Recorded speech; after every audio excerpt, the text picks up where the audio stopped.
Welcome to the Timeless Tales Library, where stories emerge like morning mist, softly enveloping your spirit in tranquil embrace. I'm Oliver, your host, and tonight I'll be sharing a soothing tale to ease your mind and guide you gently towards sleep. The Timeless Tales Library is made possible by listeners like you. If you found comfort here, please subscribe and help us continue creating these peaceful stories. As you settle in, comment below and let me know where you are in the world tonight, and share a place you dream of a story taking you to, perhaps the wildflower meadows of Patagonia, a traditional village in the Swiss valleys, the coral reefs of the Red Sea, or a treehouse sanctuary in Costa Rica's rainforest. Your ideas keep our little library glowing bright. This story is about a magical neighborhood bakery, where the warmth of the fireplace draws weary travelers in from a winter storm. As snow begins to mix with rain on a Christmas evening, familiar souls from distant tales find themselves at the same welcoming threshold, each seeking shelter, sweetness, and the peculiar comfort that only this particular bakery can provide. Now, take a slow, quiet breath. You are walking into a special place within the Timeless Tales Library, where the books have no words. This is the Library of Silent Stories, where every volume is filled with pictures, feelings, and the quiet music of imagination. Here, there are no noisy distractions, just the peaceful narrative of images and the serene feeling of a story without sound. Let your body melt into your bed, your private reading nook in this silent, peaceful hall. Release any tension in your legs, arms, and neck. The silence of the library is like a soft blanket, wrapping you in quiet stillness and letting your mind rest from the chatter of the day. Open the first book.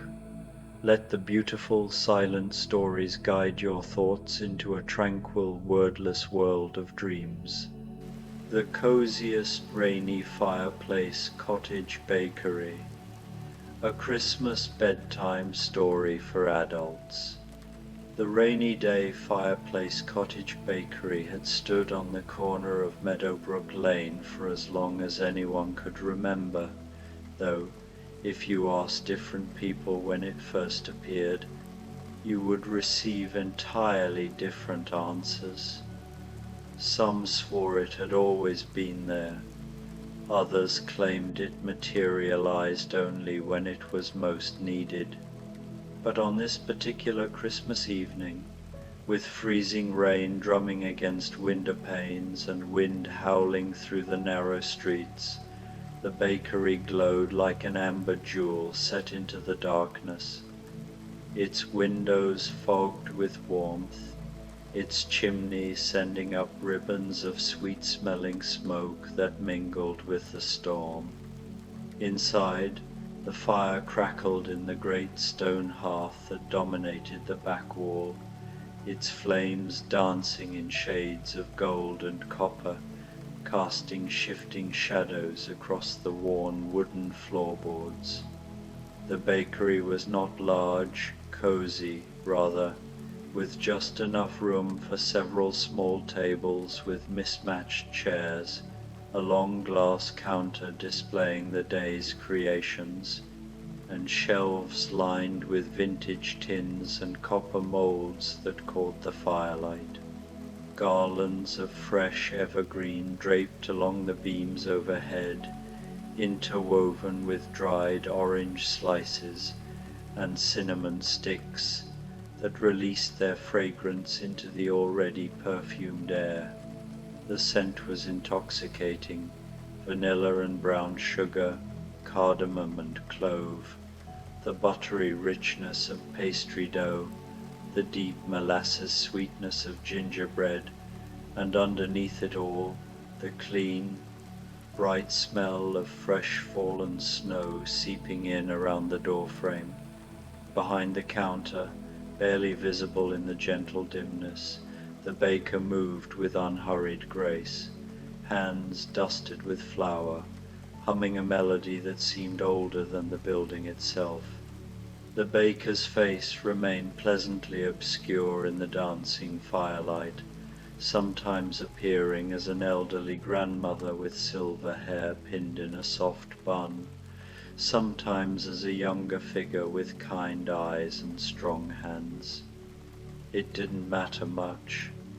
What mattered were the creations emerging from the enormous brick oven, spiced winter cookies shaped like stars and snowflakes, their edges caramelized to perfection, loaves of cranberry-studded bread with crispy, crackled crusts, tarts filled with spiced apples, and topped with lattices so delicate they seemed made of lace, and steaming mugs of chocolate so rich and dark it was almost savory, topped with clouds of fresh cream.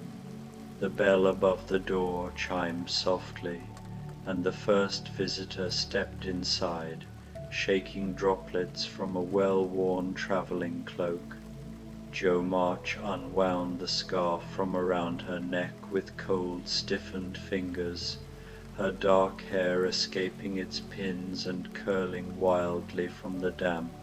She was older now than when she'd run wild through Concord, Massachusetts, past 30, with the kind of elegant exhaustion that comes from years of writing deadlines and managing a house full of students at Plumfield. Her eyes, however, still held that familiar spark, that restless intelligence that had driven her since girlhood to devour life in great, hungry gulps. "Good evening," she called out, her voice carrying the faint roughness of someone who'd been traveling in the cold. "I hope you're still open.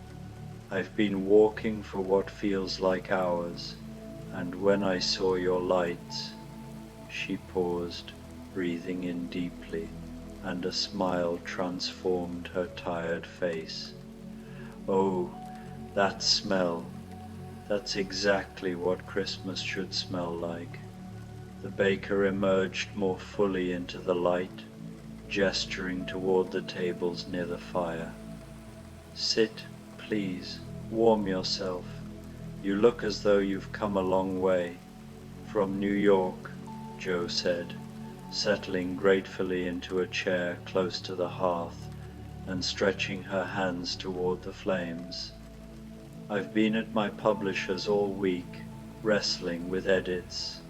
Finally finished this morning and decided to make my way home for Christmas, but the storm caught me halfway. I was beginning to think I'd have to shelter in some drafty train station when I saw your bakery." She looked around with open appreciation. "It's perfect, like something from a story." "What would warm you?" the baker asked. Jo considered, her expression thoughtful. "Do you know, I haven't had a proper Christmas cookie in years. The boys at school devour them so quickly I rarely get one myself. And something hot to drink surprised me." The baker nodded and disappeared back behind the counter. Moments later, a plate appeared before Jo. 6 different cookies, each one a small masterpiece. Gingerbread men with pearl sugar buttons. Brown butter snickerdoodles rolled in cinnamon and cardamom. Chocolate crinkles with powdered sugar catching in their cracks like snow in tree bark. Jam-filled thumbprints the color of rubies. Shortbread stamped with pine tree patterns. And delicate pizzelles, thin as paper, flavored with anise and dusted with snowy sugar. Beside the plate a large mug of something that steamed fragrant and complex. Spiced cider mulled with cinnamon sticks, star anise, and a splash of dark rum, topped with a slice of orange studded with cloves. "Oh," Joe breathed, and for a moment looked much younger, like the girl who'd once sat in an attic writing stories by candlelight. "Oh, this is exactly right." She picked up a gingerbread man and bit off its head with satisfying crunch, closing her eyes as the spices bloomed across her tongue, ginger and molasses, a hint of black pepper, the warmth spreading through her chest like the fire spreading through the logs. Outside, the rain intensified, rattling against the windows, but inside the bakery, Jo settled deeper into her chair, the tension beginning to leave her shoulders. The door chimed again. This time, the woman who entered moved with an unusual grace, as though she were still learning to navigate the weight and balance of her own body. She was beautiful in an otherworldly way, pale hair that fell in waves past her shoulders, eyes the color of deep water, features fine-boned and delicate, but there was something careful about how she walked, how she placed each foot deliberately, consciously, as though movement were still a small miracle she didn't take for granted. The little mermaid, though she no longer thought of herself that way, she'd been Cordelia for nearly 15 years now, pulled her shawl tighter around her shoulders. The rain had soaked through her dress at the hem, and her shoes were ruined, but she hardly noticed. She was staring at the fire with an expression of pure longing. "Please," she said, and her voice was soft, slightly accented with something that might have been Danish, or might have been something else entirely, something that belonged to no land at all. "Might I come in? I'm terribly cold." "Of course," the baker said. "Come, sit by the fire. I'll bring you something to warm you." Cordelia moved to a chair near Jo, who looked up from her cookies with friendly interest. "Dreadful night," Jo observed, "though I suppose if we had to be caught out in it, we couldn't have found a better refuge." "No," Cordelia agreed, holding her hands toward the flames. There was a faint tremor in her fingers. "I was trying to reach my sister's house. She lives just over the hill, but the storm came on so suddenly. I've always been rather sensitive to the cold." Something flickered across her face, some old memory quickly suppressed. The baker returned with a bowl rather than a plate, a wide, shallow bowl filled with something that steamed gently, its surface scattered with edible flowers preserved in honey. It was a creamy rice pudding, rich with butter and vanilla, studded with plump raisins, and topped with a generous dusting of cinnamon. Beside it, a cup of the palest golden tea, fragrant with jasmine and honey. "Oh," Cordelia whispered, and her eyes brightened with sudden tears. "I haven't had this since—" She stopped, swallowed. "Since I was very young." "How did you know?" The baker only smiled and retreated. Cordelia lifted the spoon and tasted, and something in her whole body seemed to ease, some ancient sorrow loosening its grip just a fraction. "It's perfect," she said quietly. "It tastes like comfort, like being held when you're small and frightened." Jo watched her with the instinctive curiosity of a writer, noting the way Cordelia moved, the faint sadness that seemed to cling to her even as she smiled. "I'm Joe," she offered, "Joe March, from Concord and New York, and points between." "Cordelia," the other woman replied. "Originally from, well, very far away. I've lived here for some time now." She took another spoonful of pudding, savoring it slowly. "This bakery is remarkable, isn't it? I've passed it 100 times, but never came inside until tonight. It's as though it was waiting. For nights like this," Joe agreed, "when we need it most." They sat in comfortable silence for a while, the fire crackling, the rain a steady percussion against the roof. Jo worked her way through the cookies with methodical pleasure, while Cordelia ate her pudding with small, reverent bites, as though each spoonful were precious.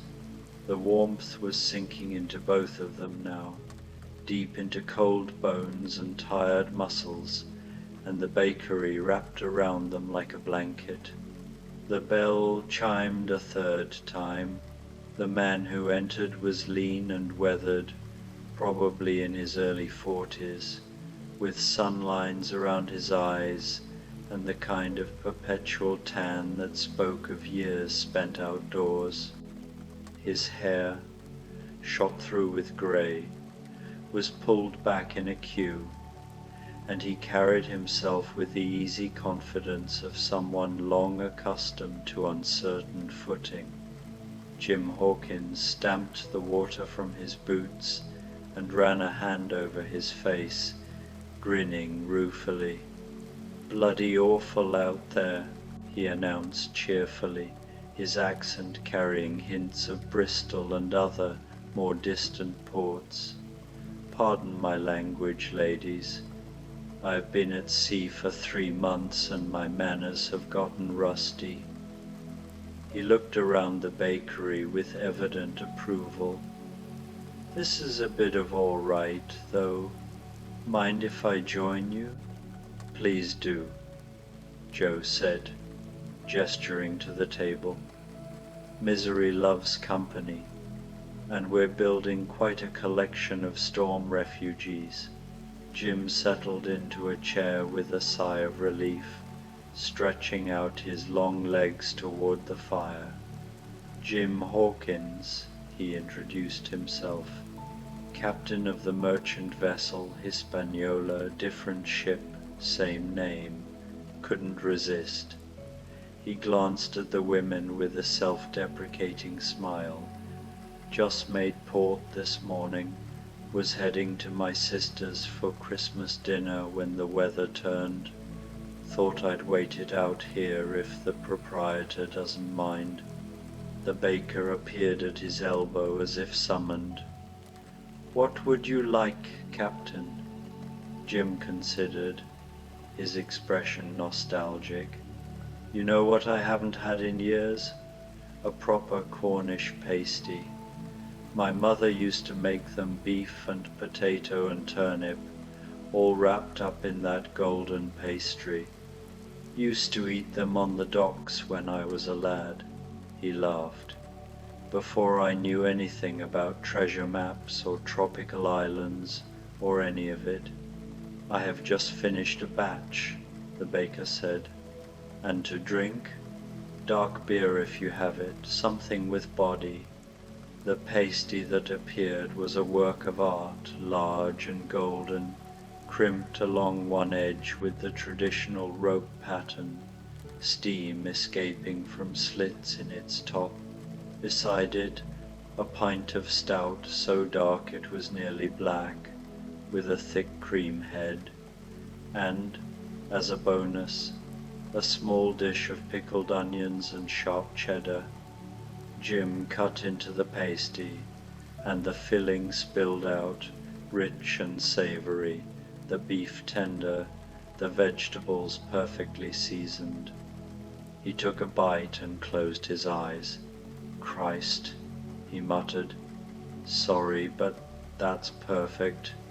That's exactly like I remember. You've traveled a great deal? Cordelia asked, intrigued by this weathered sailor with his easy manner and far-seeing eyes. All over, Jim confirmed, taking a long pull of his beer. West Indies, South America, even the South Pacific last year. Never quite got the wandering out of my blood after my first voyage. Though I'll tell you, he cut another piece of pasty. There are times I miss England terribly.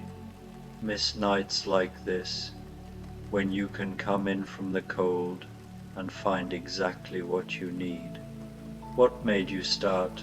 Joe asked, always hungry for stories. The traveling, I mean? Jim grinned. Fell into it by accident when I was just a boy, helped an old sea captain at my mother's inn, and one thing led to another. Nearly got myself killed a dozen times over, but I wouldn't trade those memories for anything. Taught me that the world is bigger and stranger than we ever imagine. He raised his glass in a small toast. And that there's no place like home when you've been gone long enough. The four of them, Joe, Cordelia, Jim, and the nearly invisible baker, existed in a small pocket of peace while the storm raged outside. The fire burned steady and bright, the bakery's warmth seeping into cold places, both physical and emotional. There was something about this night, this place, that made confidences easy, made the sharing of old stories feel natural rather than intrusive. The door opened again, admitting a gust of wind and rain and a young woman who stumbled in with her arms wrapped around herself, her glasses fogged and rain-dripped. Meg Murray pushed her wet hair out of her face and blinked around the bakery, trying to get her bearings. Oh, thank goodness, she breathed. I thought I was going to have to tesseract home, and I hate doing that in bad weather. It plays havoc with the space-time calculations. She seemed to realize what she'd said and laughed, a bit embarrassed. Sorry, that probably sounds insane. Not at all, Joe said warmly, making space at the table. We're all refugees here. Come sit. Meg approached the fire gratefully, unwinding her soaked scarf. She was in her mid-30s, with an air of distracted intelligence and eyes that seemed to see slightly more than other people's eyes saw, as though she were looking at the world and also at something just beyond it. I was at a lecture at the university, she explained, settling into a chair and removing her glasses to clean them on her sleeve. Quantum mechanics and its implications for, well, that's boring. The point is, I lost track of time, and when I came out, the storm was already here. I've been walking for nearly an hour. What brings you warmth? The baker asked. Meg replaced her glasses and looked up, considering. Something with chocolate, she said finally. Dark chocolate, and something to help me think. I've been working on a problem for weeks, and I'm so close to solving it. The baker returned with a thick wedge of chocolate torte, flourless, intensely dark, with a texture somewhere between fudge and cake, drizzled with raspberry coulis and accompanied by a small scoop of vanilla bean ice cream that was already beginning to melt into creamy pools. Beside it, a small French press pot of coffee, rich and aromatic, and a plate of chocolate-covered espresso beans. Oh, Meg said reverently, Oh, that's exactly right. Jim watched with amusement as Meg took her first bite and made a small sound of pleasure. "What field are you in?" he asked. "If you don't mind saying." "Physics," Meg replied between bites. "Theoretical physics, mostly. I work on problems of dimensional travel and space-time manipulation. It probably sounds like science fiction." "Sounds fascinating," Joe said. "I'd love to write about something like that. A woman scientist traveling through dimensions, readers would eat it up. Let me know if you do," Meg said with a smile. "I'll fact-check it for you. Most of the science in novels makes me want to scream." They laughed together, and the conversation flowed easily. Jim asking about Meg's work with genuine interest, Cordelia sharing stories of her students. She taught music to children, it turned out. Joe holding forth on the challenges of getting publishers to take women writers seriously. The baker moved quietly in the background, refreshing drinks, adding logs to the fire, ensuring that every need was met before it was even fully articulated. The final visitor arrived just as the church bells somewhere in the distance struck 8 o'clock, their sound muffled by the storm. Anne Shirley burst through the door in a flurry of wet wool and wind-tangled red hair, her cheeks flushed pink with cold and her eyes bright with the kind of irrepressible enthusiasm that no amount of bad weather could dampen. She was perhaps 25, with the kind of beauty that came more from animation and intelligence than from perfect features, and she carried an enormous leather satchel that she set down with a thump. "Oh my goodness," she exclaimed, taking in the bakery with obvious delight. "This is exactly like I imagined it would be. No, it's better than I imagined. You can't fully imagine the way firelight looks on old wood, or how cinnamon smells when it's combined with evergreen, or—" She stopped, laughing at herself. "I'm sorry. I'm Anne Shirley Blythe. I'm a teacher, and I have a terrible habit of getting carried away. But this place is wonderful." "It is rather special," Cordelia agreed, smiling at Anne's exuberance. "Come join us. There's plenty of room." Anne shed her wet coat and settled in, immediately pulling out a stack of papers from her satchel. "I was grading Christmas compositions from my students," she explained. 10-year-olds writing about what Christmas means to them. Some of it is absolutely beautiful, and some of it is wonderfully ridiculous. I was at the school doing paperwork when I realized how late it was, and then the storm, well, she gestured expressively. When I saw this bakery, I felt like it was calling to me. Does that sound absurd? Not at all, Joe said. I think we all felt that way. The baker appeared beside Anne. What would bring you joy? Anne's face lit up.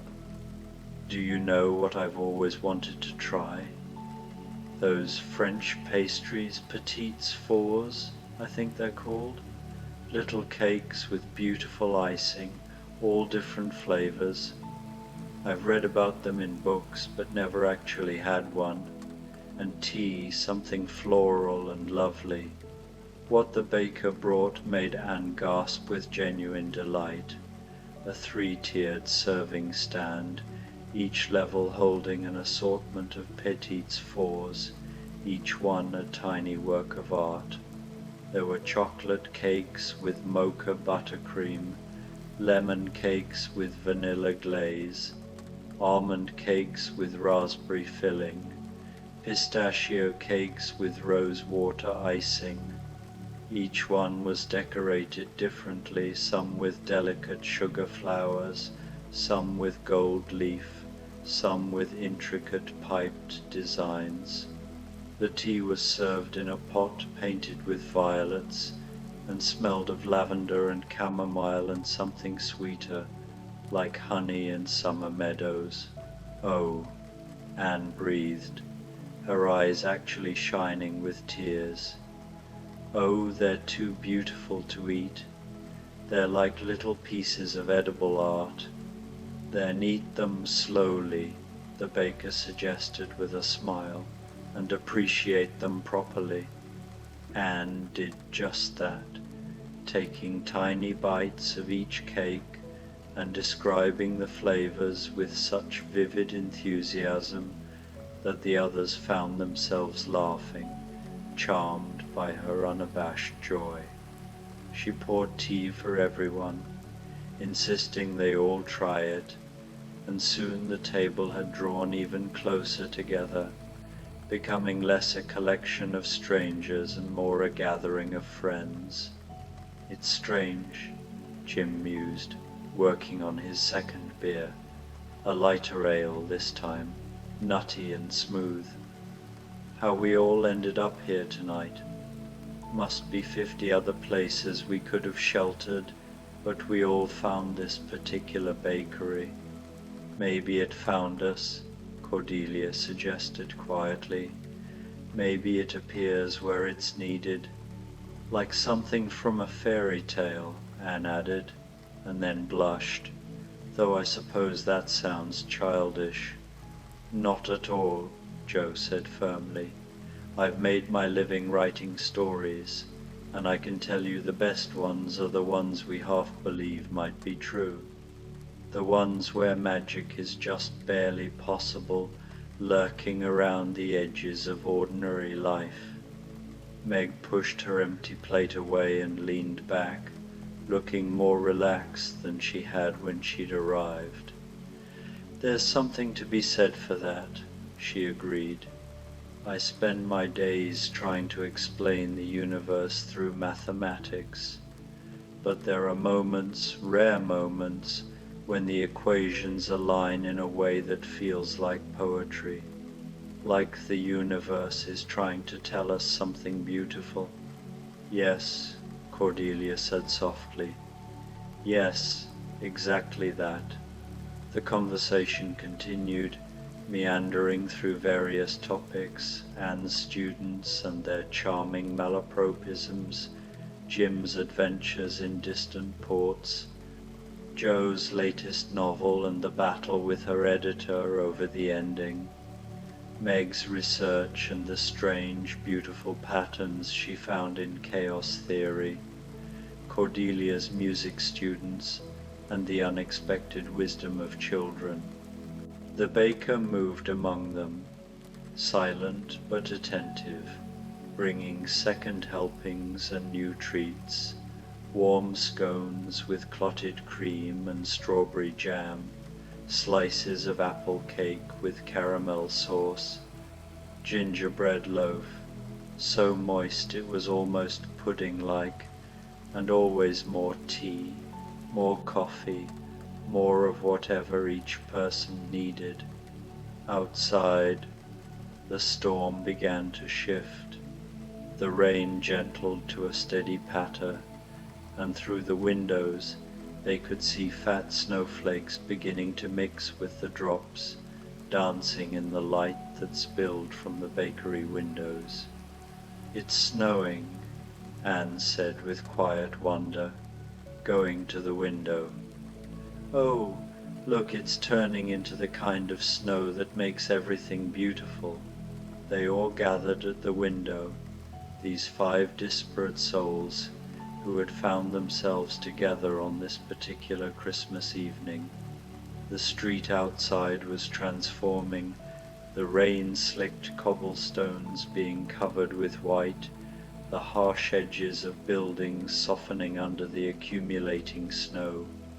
The storm's violence had passed. leaving behind something gentler, something that felt like grace. "We should make a toast," Jim said suddenly, "to the storm that brought us here, and to this extraordinary bakery, and to whatever magic led us all to the same door." The baker appeared with a tray holding 6 small glasses, 5 for them, and one presumably for the baker, filled with something amber and fragrant. "Spiced honey mead," the baker explained, "traditional for Christmas and for sealing friendships." They each took a glass, and the baker joined them, the 6 of them standing in a loose circle near the fire. "To the rainy day Fireplace Cottage bakery," Jo said, raising her glass. "To unexpected meetings," Cordelia added. "To warmth when we need it most," Meg contributed. "To Christmas magic," Anne said, her eyes bright. "To finding home wherever we are," Jim finished. They drank together, the mead sweet and warming, tasting of honey and herbs and something indefinable that might have been starlight or might have been time itself. The baker simply smiled, and for a moment seemed to shine slightly, as though lit from within, before returning to the usual pleasant dimness. After that, there seemed to be no hurry to leave.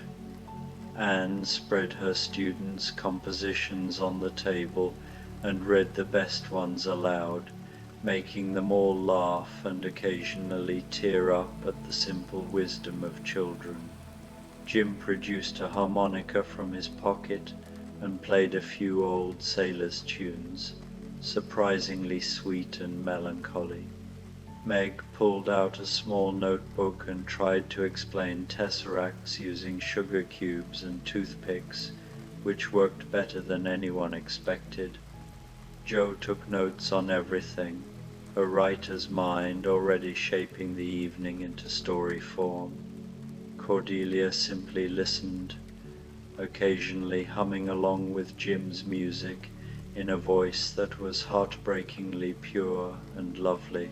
The baker brought out more treats, miniature stolons studded with candied fruit and dusted with powdered sugar, Lebkuchen cookies spiced with cloves and glazed until they shone, marzipan shaped into tiny fruits and vegetables, chocolate truffles rolled in cocoa powder and sea salt, candied orange peels dipped in dark chocolate, almond crescents that melted on the tongue, and finally, just as the clock struck 10, a single enormous apple strudel, its pastry so thin you could see through it, filled with cinnamon-spiced apples and raisins, and served with fresh whipped cream.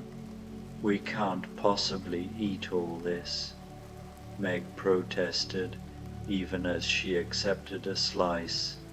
"Consider it Christmas dinner," the baker suggested, "since the storm kept you all from your intended destinations." And so they shared the strudel, passing plates back and forth, and it was better than any formal Christmas dinner could have been. There was something perfect about eating dessert for dinner, about sitting around a fire with people who had been strangers an hour ago but now felt like old friends, about the way the snow was piling up outside while inside everything was warm and safe and sweet. "I don't want to leave," Anne said softly, voicing what they were all thinking. "I know I have to eventually, but I don't want this evening to end. All good things must end," Jo said, but gently. "That's what makes them precious." "Perhaps," Cordelia suggested, "we could come back, not just in emergencies, but deliberately. Meet here once a month, or every few weeks, I feel as though I've known you all for years rather than hours. I'd like that, Meg said immediately. I'd like it very much. Count me in, Jim agreed. I'm in port often enough, and when I'm not, you can carry on without me. Yes, Anne said firmly. Yes, absolutely yes. We could be a sort of society, the Rainy Day Bakery Society. We could share our work and our stories and just be together in this lovely place. They all looked at Jo, who was smiling. How can I refuse, she said. Besides, you're all far too interesting to let go. I'll put you all in a book someday. Do we get to approve our characters? Jim asked with mock seriousness. Absolutely not, Jo replied, grinning. That's not how it works. They laughed, and the sound was warm and genuine, filling the bakery with something more than just the sense of sugar and spice. The baker had disappeared into the back, and when they returned, they were carrying a large wicker basket covered with a red and white checked cloth. For your journeys home, the baker explained, setting it on the table. The storm has passed, and the snow has made the roads beautiful, but you'll want something to sustain you. They peered into the basket to find it filled with carefully wrapped packages, sandwiches made with the cranberry bread, thermoses of hot chocolate and coffee, cookies wrapped in waxed paper, small jars of jam and honey, slices of various cakes and pastries, and for each of them one special treat that seemed chosen just for them. For Jo, a small leather-bound notebook and an elegant fountain pen. For Cordelia, a music box that played a haunting melody when opened. For Jim, a brass compass with his initials engraved on the back. For Meg, a prism that split light into rainbows. For Anne, a bookmark made of pressed flowers sealed between glass. Oh, Anne whispered, clutching her bookmark. How did you know? The baker only smiled, that mysterious, knowing smile, and began helping them gather their things. They left together, the 5 of them, stepping out into a world transformed. The storm had passed completely, leaving behind a perfect Christmas snow that sparkled under the street lamps. The night was still and clear now, the earlier violence utterly gone, and overhead the clouds were breaking up to reveal stars scattered like diamonds across black velvet. Which way are you headed? Jim asked Anne. North, she said, toward the Green Gables house. It's a boarding house I'm staying at temporarily while I look for a permanent place. I'm north as well, Meg said. I can walk with you part of the way. And I'm south, Jo said, toward the station. My train should be running again by now. I'll go south as well, Cordelia offered. My sister's house is just past the station. We can walk together. And I, Jim said, am west, toward the docks. But this is as good a parting place as any. They stood for a moment in front of the bakery, each reluctant to be the first to leave, to break the spell of the evening. Behind them the bakery glowed warmly, its windows golden, smoke still rising from its chimney. It looked exactly like the sort of place that might vanish by morning, that might only exist in the space between waking and sleeping, between one world and another. First Tuesday of every month? Anne suggested. 7 o'clock? Perfect, Meg agreed. We'll be here, Joe confirmed. They embraced then. Quickly and without self-consciousness, these 5 strangers who were strangers no longer. And then they separated, Meg and Anne heading north with their arms linked, Joe and Cordelia turning south, Jim striking out west with his hands in his pockets and his harmonica in his hand, already playing a gentle tune that drifted back to them through the snow-muffled air. Inside the bakery, the baker watched them go, standing in the doorway with a slight smile. The fire was banked for the night, the tables cleared, the floor swept, but the warmth remained, and the scent of cinnamon and vanilla and all good things. And though the baker locked the door and turned out most of the lights, leaving only the faint glow from the banked fire visible through the windows, there was the sense that the bakery itself was not sleeping but merely resting, waiting for the next person who would need it, the next storm that would drive a weary soul to its door. The snow continued to fall, soft and steady, covering the footprints of the 5 friends as they made their way home through the peaceful night. And in each of their pockets or bags, wrapped carefully against the cold, were the treats and treasures they'd been given, reminders of a magical evening when the world had been exactly as kind as it needed to be, when they had found shelter and sweetness, and the unexpected gift of connection. Joe, walking through the quiet streets toward the station, already had her notebook out and was scribbling by streetlight, trying to capture the essence of the evening before it faded. Cordelia hummed to herself the melody from her music box and felt lighter than she had in years. Jim played his harmonica softly as he walked, thinking about warm fires and good company and how wide and wonderful the world could be. Meg held her prism up to catch the light from the street lamps, watching rainbows dance across the snow, her mind already working on new calculations, new possibilities. And Anne simply smiled as she walked, her heart so full of joy it felt as though it might overflow, already composing in her head the letter she would write, describing this perfect, perfect night.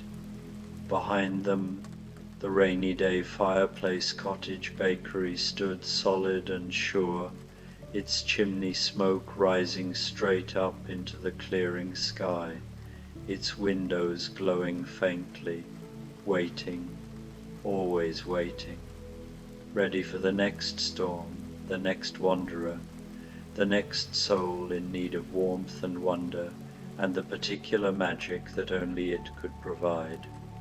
The church bells rang the hour 11 o'clock, and their sound carried clearly through the cold, still air. Christmas was just hours away now, and in homes throughout the city, people were settling in for sleep, dreams of sugar plums and gift-wrapped packages dancing in their heads. But in 5 different places, 5 people lay in their beds with bellies full of wonderful food and hearts full of unexpected joy, remembering an evening that had been exactly what they needed, not the Christmas they had planned, but perhaps the Christmas they had been meant to have all along. An evening of warmth and kindness, of laughter and shared stories, of finding friends in unlikely places and magic in a simple bakery on a stormy night. And as they each drifted towards sleep, they all made the same wish, that the first Tuesday of the new year would come quickly, so they could return to that warm, welcoming place, and the people who, in the course of a single evening, had become dear to them. Outside, the snow fell and fell, blanketing the world in white, and somewhere in the distance, if you listened carefully, you could hear the faint sound of someone playing a harmonica, the melody sweet and hopeful, and full of the promise of more evenings like this one, more magic waiting to be discovered, more warmth to be found when you needed it most. The rainy day Fireplace Cottage bakery would be there, as it always was, as it always would be, waiting for the next storm, waiting for the next weary traveler, waiting to work its gentle magic on anyone who needed it. And that, truly, was the greatest gift of all. The end.